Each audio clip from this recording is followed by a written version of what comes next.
Hello friends, Gita কিচেনে আপনাদের সবাইকে স্বাগতম। এই যে দেখুন, আজকে সোমবার, মার আজকে হচ্ছে নিরামিষ, আর মা হচ্ছে আজকে কোনো এঁটো ঠেকা খাবে না, মানে আমিষ জিনিসে কোনো ঠেকা খাবে না। সেই জন্য আজকে রান্নার দায়িত্বে আমি বেশি কিছু করিনি। সকাল থেকে ঠান্ডায় ল্যাদ খেয়ে পড়েছিলাম।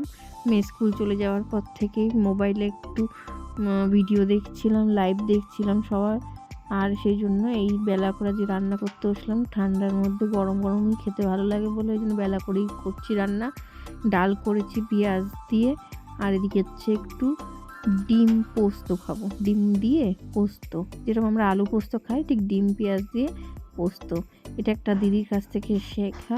তা দিদি পোস্ত দিয়ে করেনি, দিদি ডিম দিয়ে যেরকম দেখছেন এরকমভাবেই পরপর করেছে। আমি সেটার মধ্যে আবার পোস্ত অ্যাড করেছি, বেশ ভালোই লাগছিলো। আমি আবার একটু অল্প জল দেবো, যেহেতু আলুটা একটু সেদ্ধ করতে হবে। আর এদিকে দেখুন সব কড়ায় কালো জিরে ফোড়ন দিয়ে নিয়ে, আলু ভেজে নিয়ে, নুন হলুদ দিয়ে, তারপর পেঁয়াজ লঙ্কা সব দিয়ে তার মধ্যে ভালো করে নেড়ে চেড়ে নিয়ে একটু ভাজা হওয়ার পর তারপর মাঝখানে আমি একটু আলুটা সরিয়ে দিয়ে ডিমটা দিয়ে দিয়েছি, অ্যাড করে দিয়েছি। আপনারা চাইলে জল নাও দিতে পারেন। আমি যেহেতু আলুটা একটু বড় বড় রেখেছিলাম, সেই জন্য আমার আলুটা সেদ্ধ হওয়ার জন্য আর একটু গ্রেভি রেখেছি, যেহেতু রাতে রুটি দিয়ে একবারে খাবো।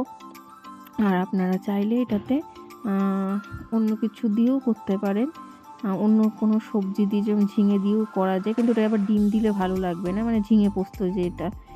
আর আমি আজকে এরকমভাবে করলাম, মানে ফাঁকিবাজ রান্না যেটা বলে সেটা আজকে আমি করেছি, মানে একদমই ইচ্ছা করছিল না কিছু করতে, সেই জন্য এই বেলার দিকে এই রান্নাটা করেছি। আর এদিকে আমি একটু জলও দিয়ে দেবো, এর মধ্যে গরম জল করে রেখেছি, যেহেতু রাতে রুটি দিয়ে খেতে হবে।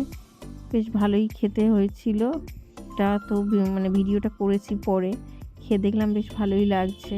আর তার মধ্যে আমি একটু কাশ্মীরি লঙ্কার গুঁড়োও দিয়েছিলাম, আর পোস্তটা বাটারটা দিয়ে দিয়েছি, সেটা দেখানো হয়নি। আর এই যে দেখুন আমার আলু সেদ্ধও হয়ে গেছে। আর গরম গরম ভাত, গরম ডাল দিয়ে বেশ শীতের দুপুরে বেশ খেতে বেশ গরম গরম ভালোই লাগে। আর শীতের দিনে তো ঠান্ডা খাবার একদমই খেতে ইচ্ছা করে না। কার কার ভালো লাগলো ভিডিওটা অবশ্যই একটা লাইক কমেন্ট শেয়ার করে দেবেন। আর মা ভিডিওগুলো খুব কষ্ট করে করে, একটু পারলে আপনারা একটু লাইক কমেন্ট শেয়ার করবেন, মারও তাহলে খুব ভালো লাগবে।